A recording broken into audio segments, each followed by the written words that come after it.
po, good day po sa inyong lahat at sana'y nasa mabuti kayong kalagayan at patnubayan po ng ating poong may kapal ang bawat isa sa atin.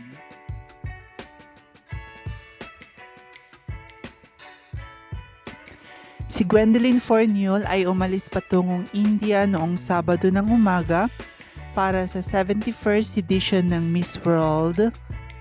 Matagal nang hinihintay ni Gwendolyn ang pagkakataon na siyang itinanghal na Miss World Philippines noong Hunyo 2022. Sa isang panayam bago ang kanyang pag-alis, ipinahayag ni Gwendolyn ang kanyang kumpiyansa na maaari niyang muling ibalik ang corona at nagpapasalamat siya kay Miss World 2013, Megan Yang sa kanyang gabay. Sana ay suportahan nating lahat ang laban na ito ni Gwendolyn para sa Pilipinas. Go Gwendolyn!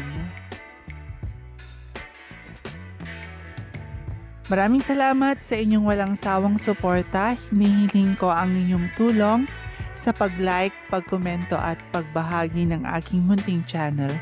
Pagpalain kayo ng may kapal sa inyong kabutihan at pagmamalasakit. Bye-bye!